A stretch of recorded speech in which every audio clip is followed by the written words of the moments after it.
नमस्कार विद्यार्थी मित्रांनो, आज आपण न्यू नॉलेज हब या यूट्यूब चॅनलवर UGC नेट 2017चा उत्तरासहित पेपर फर्स्ट PYQ सहित पाहणार आहोत. तर आपण प्रत्यक्षात क्वेश्चनला सुरू करू. 50 प्रश्न पहिला पेपर फर्स्ट जो की 2017चा आहे आणि आन्सरसहित आपण तो पाहणार आहोत.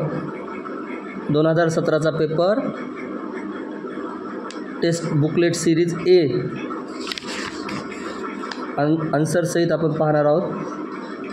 चला तर मग पहिला प्रश्न पहा. Which of the following set of statements best represent that nature and objective of teaching and learning? तर हा क्वेश्चन पाहत असताना आपल्याला 4 पर्याय दिसतात आणि त्याचे पण परत पर्याय आहेत. या प्रश्नामध्ये बघा, which of the following set of statements best represent the nature and objective teaching learning. Teaching and learning प्रोसेसवर आधारित हा प्रश्न आहे. तर बघा, पहिला ऑप्शन वाचूया आपण. Teaching is like selling and learning is like buying. हे तर उत्तर असू शकत नाही. बी पाहूया. Teaching is a social act while learning is personal act. हा एक पर्याय थोडासा बरोबर वाटतो. त्यानंतर पाहूयात C. Teaching implies learning where learning does not imply teaching. हा पण एक पर्याय आहे. त्यानंतर डी पाहूयात. Teaching is kind of delivery of knowledge while learning is like receiving it. त्यानंतरचा ई पाहूयात. Teaching is an interaction and is a triadic in nature whereas learning is an active engagement in subject domain. तर या पर्यायापैकी आपल्याला दिसतंय याचं उत्तर आपल्याला 2 घ्यावे लागेल. बी, सी आणि ई. आता बी, सी, ईमध्ये पाहूया आपण. बी काय आहे वरी दिसते आपल्याला.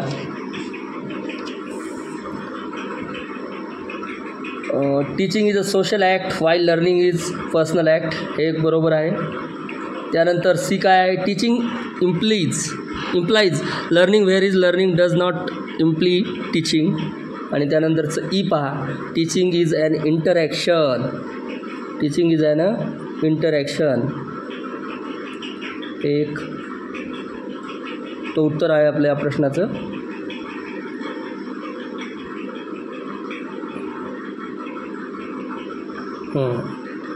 दोन. चला त्यानंतर नंबर 2चा क्वेश्चन पाहूयात.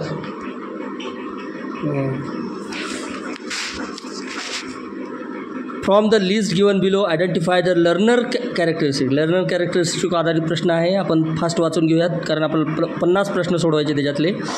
फॅसिलेट the learning system become effective.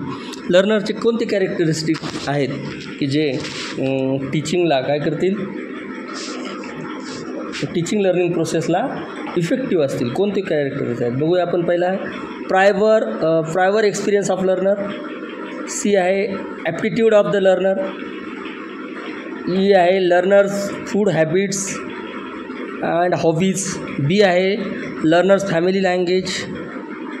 Learner stage of development. Learners religious application. तर याच्यामध्ये आपल्याला बघा priority of experience of learner हे एक उत्तर असू शकतं. त्यानंतर सी आपल्याला दिसते ॲप्टिट्यूड ऑफ द लर्नर हे एक पहा. आणि त्यानंतर D learner stage of development. याच गोष्टी आपल्याला लर्नरसाठी कॅरेक्टरिस्टिक्स म्हणून पाहता येतील ज्या की फॅसिलिटिंग करतील टीचिंग लर्निंग प्रोसेसला. त्यानंतर पाहूया तिसरा क्वेश्चन.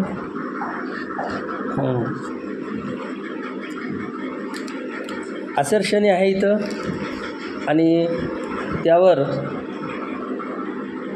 रिझन आपल्याला दिलेलं आहे.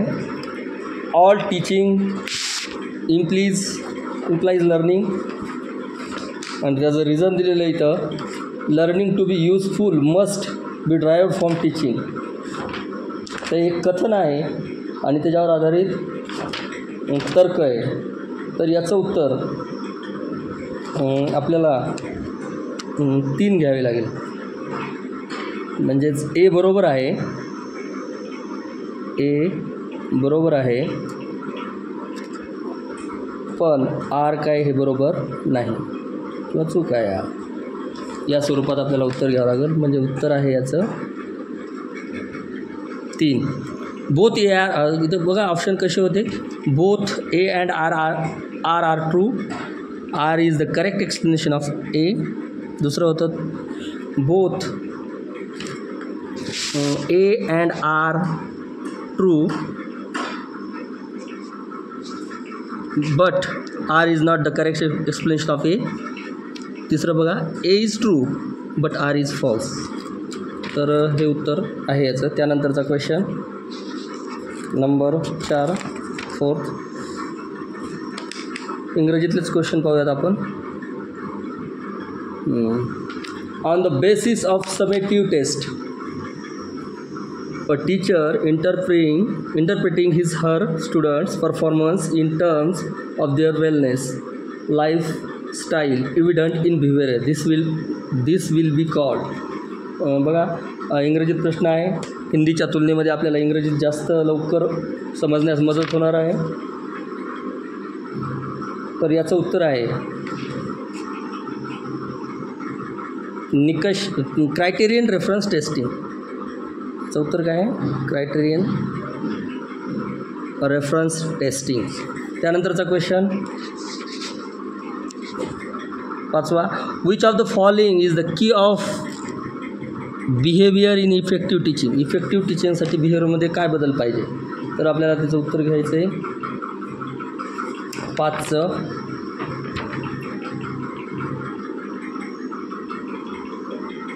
इन्स्ट्रक्टल व्हरायटी हे उत्तर इथं असणार आहे. त्यानंतरचा क्वेश्चन आहे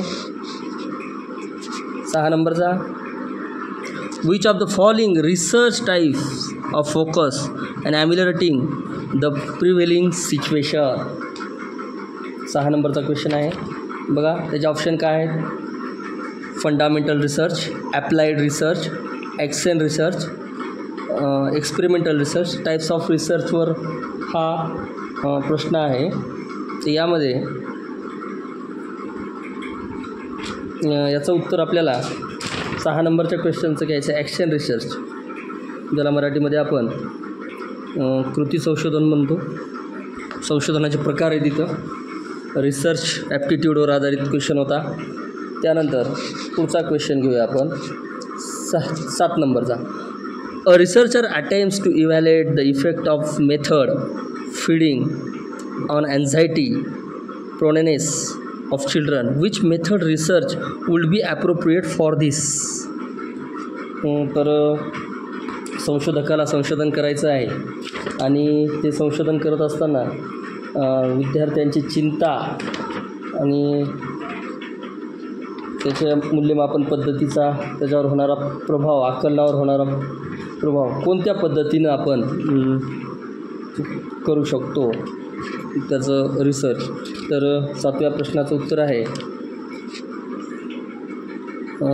एक्स पोस्ट फॅक्ट मेथड. पर्याय होते case study of method, experimental method, ex post facto method, survey method.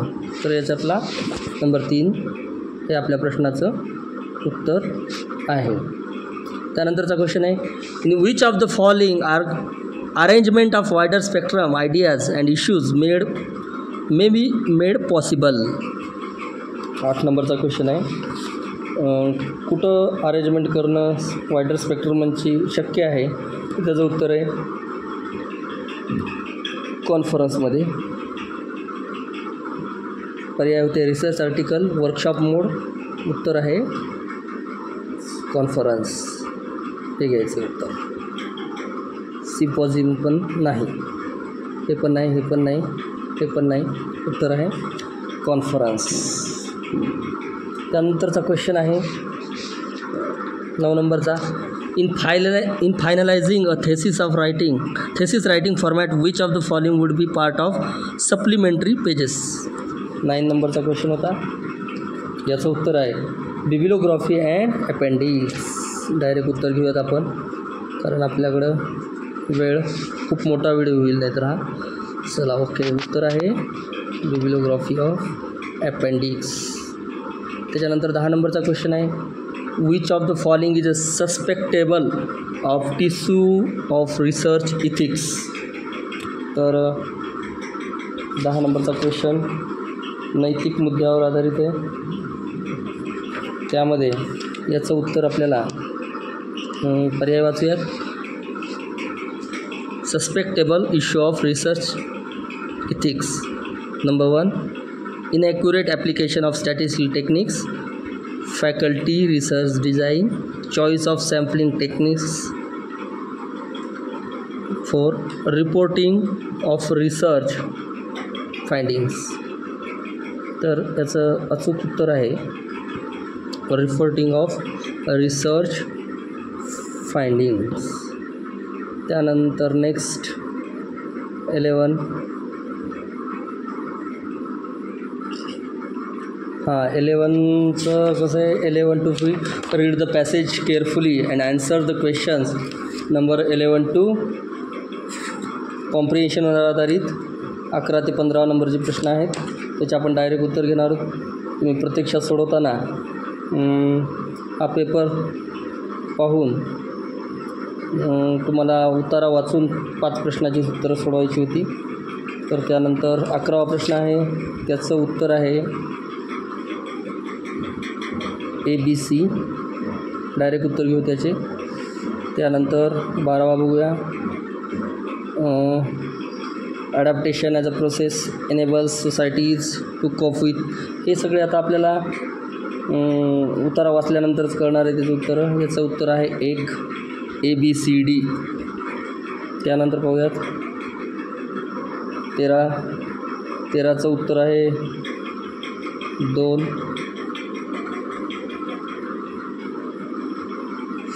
Implementation of national adaptation policy of their level. त्यानंतर 14वा पाहूयात the traditional knowledge should be use through.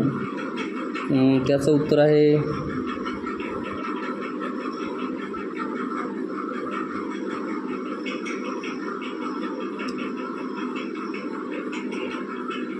14चं उत्तर आहे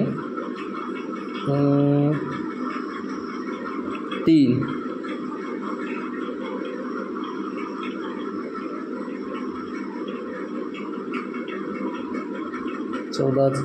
उत्तर आहे 3 म्हणजे synergy between government and local intervention. त्यानंतर पाहूयात पुढचा प्रश्न 15वा question. The main focus of the passage is on. Passage कशावर होता? तर 3 नंबरचं आहे ॲडॅप्टेशन ऑफ क्लायमेट चेंज. हे उत्तर आहे. ते बाकीचे उत्तर नाही आहे, तिथं लक्षात घ्यायचं. ते पण नाही, 4 नंबर पण नाही. Answer is 3. त्यानंतर पुढे 16वे. आता उतार्यावरील प्रश्न संपलेले आहेत. त्यानंतर बघूया आपण the interaction between a teacher and student creates zone of proximal. कशासाठी इंटरॅक्शन असतं टीचर्स आणि स्टुडंटचं? तर सरळचं याच्यामध्ये डिफरन्स कन्फ्युजन नाही, डिस्टॉरेशन नाही. तर उत्तर आहे डेव्हलपमेंटसाठी असतं. त्यानंतरचा क्वेश्चन आहे 17. The spatial and audio reproduction in classroom can reduce the students.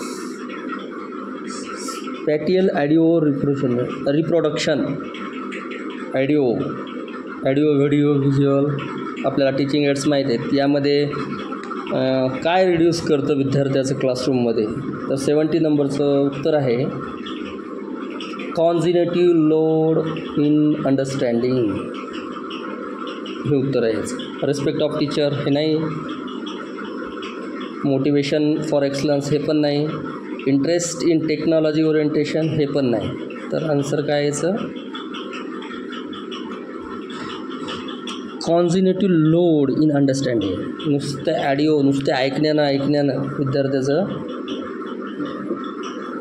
आकलन क्षमतेवर परिणाम होतो. 18वा क्वेश्चन आहे the classroom communication should essentially be. Classroom communication essentially be. पर्याय होता contrived, empathetic, abstract, non descriptive.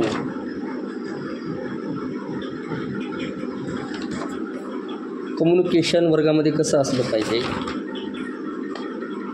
काल्पनिक स्वरूपाचं, कॉन्ट्रिब्युटिव्ह म्हणजे काल्पनिक, इम्पॅथेटिक म्हणजे अनुभूतीपूर्वक, ॲब्स्ट्रॅक्ट अमूर्त, नॉन डिस्क्रिप्टिव्ह गैरवर्णनात्मक असं पाहिजे का? तर नाही. याचं उत्तर काय येईल मग? इम्पॅथेटिक. त्यानंतर 19 नंबरचा question. A good communicator begins his/her representation with. A good communicator begins his/her presentation with. Good communicator कसा असला पाहिजे? सरळ उत्तर याचं. कॉम्प्लेक्स क्वेश्चन नाही, नॉन स्क्युटेड नाही, रिपिटेटिव्ह फ्रेज नाही. तर याचा आन्सर आहे आईस ब्रेकर. त्यानंतर 20 नंबर.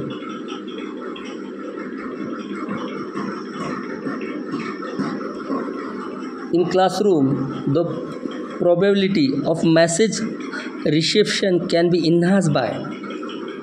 याचं उत्तर आहे establishing viewpoint.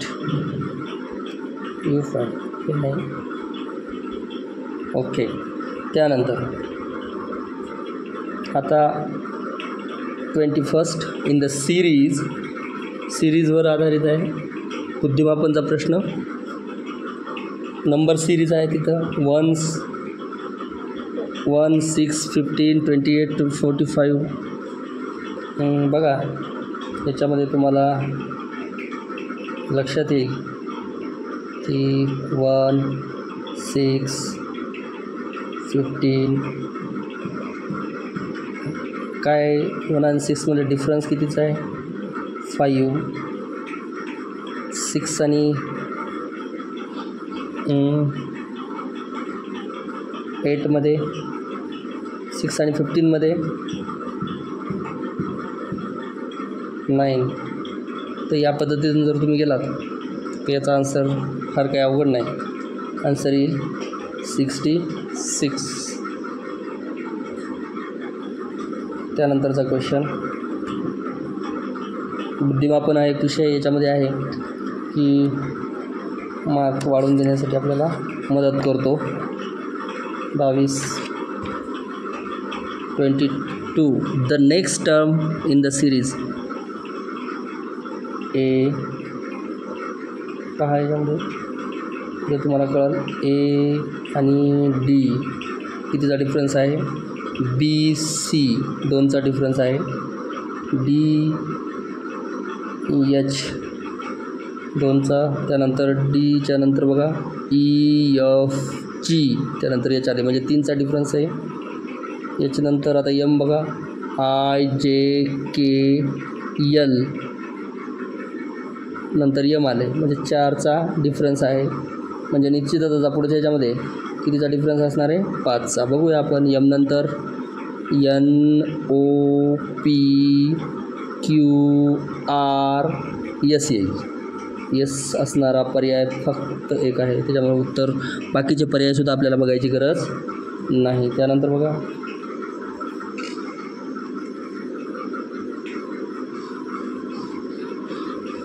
23 पाहूयात. 23 question number. In certain code covalent is coded, coding डिकोडिंगवर आधारित आहे. कॉव्हलेट हा शब्द एका सांकेतिक भाषेमध्ये आपण कसा लिहिणार आहोत?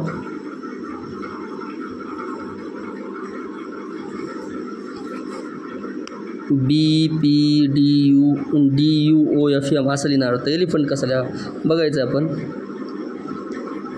तर त्याच्यात तुम्ही जर करून पाहिलं तर त्याचं उत्तर हे येऊन जातं. फार काय अवघड नाही, मला प्रॅक्टिसचा भाग आहे. त्यानंतर 24 नंबर.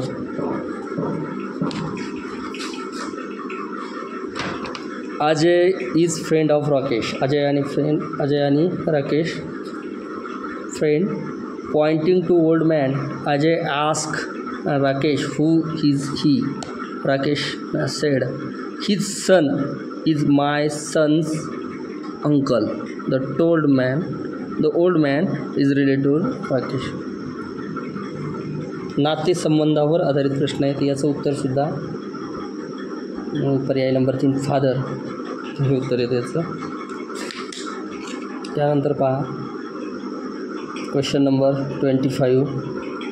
अ postman walk 20 metre straight his office. आता हा प्रश्नाचं बी उत्तर तुम्ही जर थोडंसं करून पाहितलं रफ पेजवर. पोस्टमॅन वॉक, इथं पोस्ट ऑफिस समजू, 20 मीटरवर गेला, हे 20 स्ट्रेट गेला, पुन्हा कुठं गेला, टर्न राईट अँड वॉक 10, हे 10 गेला इथं, हे 10 ठीक आहे. त्यानंतर आफ्टर टर्निंग लेफ्ट शी वॉक लेफ्टला गेला. आता परत लेफ्टला म्हणजे इकडं वरती गेला. किती गेला वरती? 10.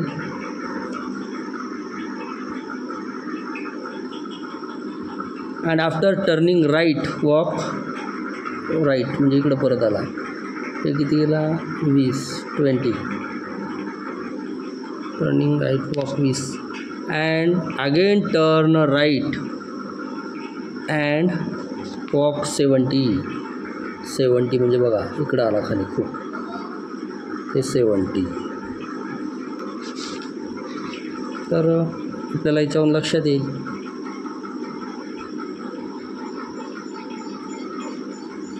की याचं उत्तर काढणं किती सोपं आहे. हे डिस्टन्स माहिती आहे आपल्याला. आता हे डिस्टन्स माहिती, हे जर जोडून घेतलं पायथागोरसच्या प्रमाणे हे किती होते? हे 20 आणि हे 10 म्हणजे हे झालं 30. हे 20 हे 10 हे झालं वरचं 30 इथपर्यंत. आणि हे किती राहिले? 40 खाली 40, कारण एकूण टोटल 70 आहे. 40 30 आपल्याला हे डिस्टन्स काढायचं होतं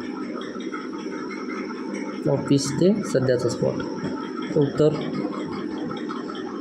पायथागोरसच्या थेरमनुसार येईल. त्यानंतरचा क्वेश्चन पाहूया आपण 26.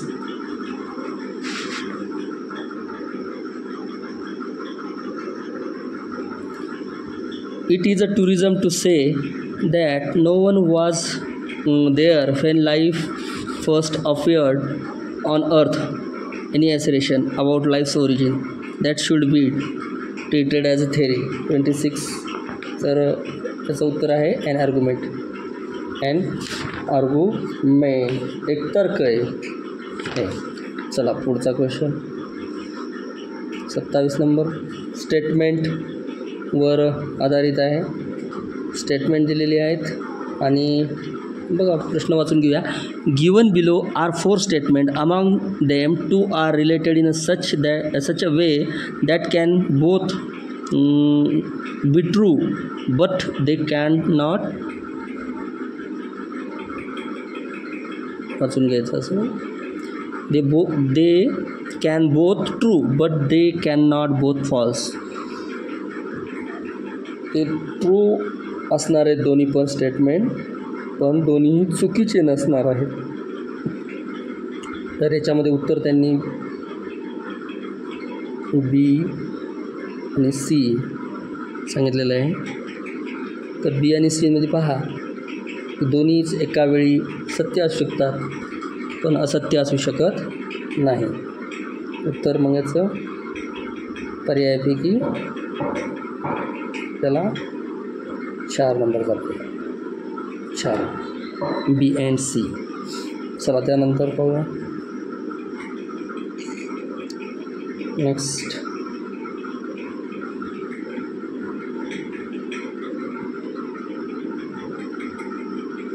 27 झालं होतं आपलं. 28. अ डिडक्टिव्ह आर्ग्युमेंट इज इनव्हॅलिड. आर्ग्युमेंटचे प्रकार तुम्हाला माहिती आहे, डिडक्टिव्ह आर्ग्युमेंट आणि इंडक्टिव्ह आर्ग्युमेंट. डिडक्टिव्हमध्ये कसं असतं, वरून खाली येतो आपण. वरून खाली म्हणजे सर्वांकडून काहीकडे येत असतो. या आर्ग्युमेंटमध्ये या आधारविधानाच्या संदर्भात आहे. तर बघा त्यांनी काय सांगितलं आहे, डिडक्टिव्हमध्ये काय, डिडक्टिव्ह आर्ग्युमेंट इनव्हॅलिड कधी असू शकतं. बघा आपण सर्वकडून काहीकडे येत असतं त्याच्यामध्ये. If premises and conclusion all are true.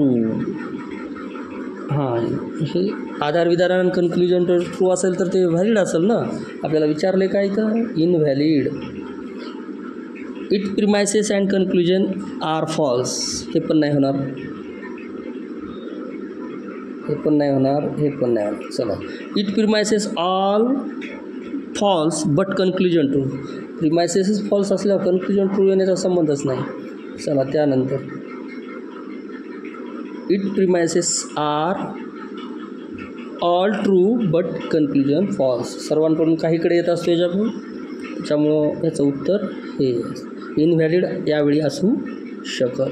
त्यानंतरचा क्वेश्चन. चला ऑल. बघा आधारविधान काय आहेत आणि निष्कर्ष काढायचा असतो आपल्याला. आता बघा, all bats are mammal, no birds are bats, no birds. Conclusion काय आहे त्याच्यावर, no birds are mammals, some birds are not mammals, no bats are birds, all mammals are birds. मोठा क्वेश्चन आहे. तर हा क्वेश्चन सोडत असताना व्हेन डायग्रामचा वापर करून आपल्याला हे क्वेश्चन सोडवता येतात. या क्वेश्चनसाठी आपल्याला 2 आकृत्या जवळपास काढाव्या लागतील आणि याच्यावरून आपल्याला उत्तर काढायला मिळेल. तर याचं मी तुम्हाला आता डायरेक्ट उत्तर सांगून टाकतो. करून पहा तुम्ही याचं उत्तर. तर याचं उत्तर आहे 3 ओनली. म्हणजे काय, 3 ओनली म्हणजे काय, त्याच्यातून निष्कर्ष काय निघतो, नो बॅट्स आर बर्ड्स. त्यानंतर question 30 number. Just as melting ice cubes do not cause of glass water to overflow, melting sea ice does not increase oceanic falling. What type of argument? कशा प्रकारचा argument आहे हे? Hypothetical आहे का? नाही. Statistical याच्यात काय आहे का? नाही. सायकोलॉजिकलचा काही संबंध नाही. तुलना केलेली आहे म्हणजे ॲनालॉजी उत्तर त्याचं असणार आहे. ॲनालॉजिकल क्वेश्चन आहे आता. त्यानंतर आता डाटा इंटरप्रिटेशन हा सुद्धा सेट आणि नेटसाठी दिलेले असतात. डाटावर आधारित माहिती दिलेली असते आणि त्याच्यातून आपल्याला हे डाटा आहे आणि याच्यावर आधारित क्वेश्चन विचारलेले आहेत. तर maximum डिकार्ड growth in population of India is register in period. तर त्याचं आन्सर आहे 31चं आहे 1961 to 97. डाटा इंटरप्रिटेशनवर आधारित आपल्याला याचा सराव करून उत्तरं सोडवता येते. त्यानंतर 32. In which year the decade means period of 10 years in number of cars surprise for the 2 fillers. 32चं आन्सर आहे याचं 2011. त्यानंतर 33 याचा आन्सर आहे. त्यानंतर 34 याचा आन्सर आहे. एक 35चं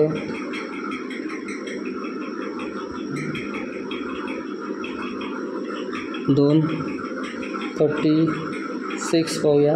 हा आता वेगळा प्रश्न आहे, डाटा इंटरप्रिटेशनवर नाही, तर आय टी संबंधित हा क्वेश्चन आहे, आय टी क्षेत्राशी संबंधित. What is the name of web page address? What is the name for web page address? Web page ॲड्रेससाठी खालीलपैकी कोणता पर्याय जास्त बरोबर येईल? Domain, directory, protocol, URL. तर आपल्याला माहिती आहे वेब पेजच्या संदर्भात काय असतं? URL. त्यानंतरचा क्वेश्चन 36. त्यानंतर 37.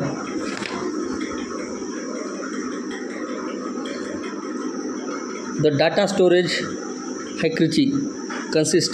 डाटा स्टोरेजचा वाढता कन्सिस्टंट कशा संदर्भात आहे?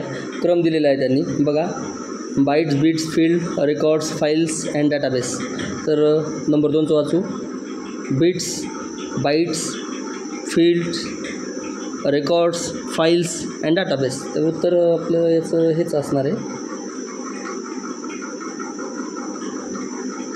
बघा हा क्रम, सुसंगत क्रम कसा आहे. त्यानंतर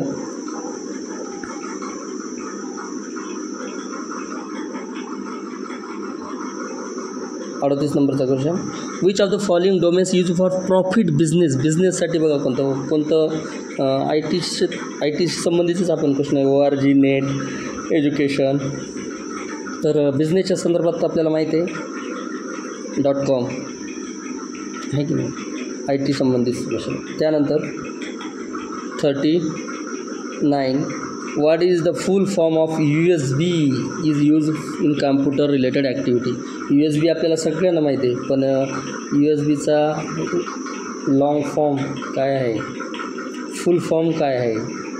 तर आपण त्याचा फुल फॉर्म युनिव्हर्सल सिरियल बस हा त्याचा USB आपण जे कॉम्प्युटर संबंधी वापरतो. त्यानंतर 40 नंबरचा क्वेश्चन आहे, तो पाहूया. Which of the following represents billion characters? आपल्याला माहिती आहे बिलियन कॅरेक्टर कशा संदर्भित आहे? GB ज्याला आपण डाटाच्या संदर्भात म्हणतो, गिगाबाइट्स. त्यानंतर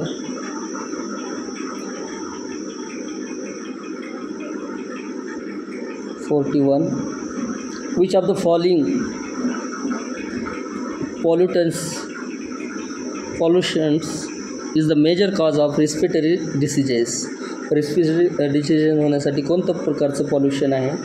तर आपल्याला माहिती आहे श्वसनासंबंधीचे आजार होण्यासाठी सस्पेंडेड फाईन पार्टिकल्स. त्यानंतरचा क्वेश्चन इथं पण असर्शन आहे आणि रिझन आहे, कारण आणि त्याचा परिणाम दिलेला आहे. In urban areas urban areas some episodes occur frequently in winter सीझनमध्ये काय अर्बन एरियामध्ये होतं आणि त्याचं रिझन दिलेलं आहे इथं. In winters a lot of biomass is burned by people for heating purpose or to keep themself warm. A आणि आर दिलं आहे, पण ए आणि आर हे बरोबर आहेत का? ए आणि आर हे एकमेकाचे कारण आहेत का? तर याच्यावरून तुमच्या लक्षात येईल ए आणि आरला वाचल्यानंतर, असर्शन आणि रिझनला वाचल्यानंतर की ए आणि आर हे ट्रू आहेत, पण आर हे काही करेक्ट एक्सप्लेनेशन वाटत नाही. आर हे काही करेक्ट एक्सप्लेनेशन एचं वाटत नाही. मग काय both A and R are true, but R is not correct explanation of A. एचं आर हे करेक्ट एक्सप्लेनेशन नाही. दोघंही बरोबर आहेत पण एक्सप्लेनेशन काही बरोबर नाही. त्यानंतरचा क्वेश्चन 43. आपण फक्त इंग्रजी विषयाचेच वाचत आहोत. Occurrence of natural hazard is affected by. Occurrence of तर त्याचं उत्तर आहे क्लायमेट चेंज. चला पुढं बघूयात. सॉरी त्याचं आपल्याला उत्तर घेत असताना ए बी आणि डी तर हा पर्याय निवडायचा आहे. 3 नंबरचा पर्याय आहे त्याचं उत्तर. त्यानंतर 44 नंबर पाहूयात. Which of the following pollutants gas is not produce both naturally as a result of industrial activity. Naturally पण नाही, इंडस्ट्रियल ॲक्टिव्हिटी पण नाही आणि पॉल्युशन तर होतं आहे. तर त्याचं उत्तर आहे सरळ सरळ क्लोरोफ्लोरोकार्बन. बाकीचे सगळे बघा पर्याय हे बाकीचे रिलेटेड आहेत सगळे एकमेकाशी, नॅचरली किंवा होतात किंवा इंडस्ट्रियल ॲक्टिव्हिटी होतात. पण हे त्याचं उत्तर आहे chlorofluorocarbons. 45. Next. Among the following fuels energy which is the most environmental friendly? Hydrogen. याचा आन्सर आहे हायड्रोजन. त्यानंतरचा question. Which of the following are the goals of higher education in India. Higher एज्युकेशनची गोल्स कोणती आहेत तर बघूयात कोणती आहेत वाचूत. Access, equity, quality of excellence आहेच, रिलिव्हन्स आहेच, व्हॅल्यू बेस्ड एज्युकेशन आहेच. त्याच्यानंतर खाली बघूयात पर्याय. कंपल्सरी अँड फ्री एज्युकेशन हे नाही. Compulsory and free education higher एज्युकेशनचं असू शकतं का? नाही. तर ते आहे प्रायमरी एज्युकेशनचं. मग याचं उत्तर घेत असताना आपल्याला काय घ्यावं लागेल. एफ नसलं पाहिजे असा पर्याय. A B C D E. F इथं आहे, इथं नाही म्हणून पर्याय येईल याचं उत्तर A B C D E. बाकी सगळे हायर एज्युकेशनचे काय आहेत आपल्या इंडियामधले. हायर एज्युकेशन आधारित प्रश्न होता. आपण सिलेबस पास होताना पाहिलं होतं की हायर एज्युकेशनवर प्रश्न येतात.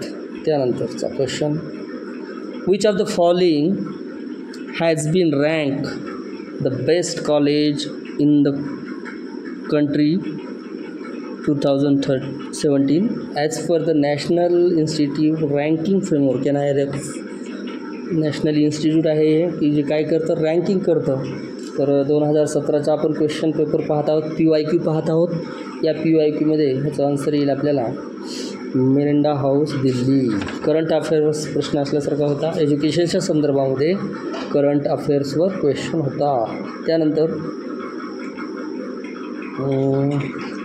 48 पाहायचं आहे आता.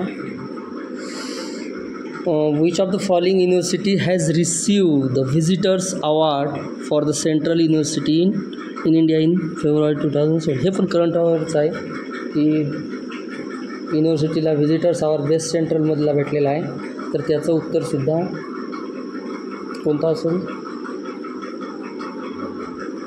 Jawaharlal Nehru university JNU. त्यानंतरचा question 49. Who among the following can be removed by the president without parliamentary resolution?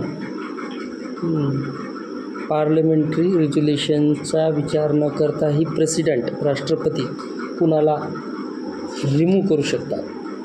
कुणाला विचारायची गरज नाही त्यांना.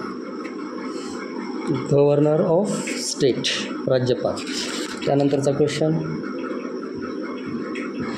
Which of the following comes within ambit of the term corruption.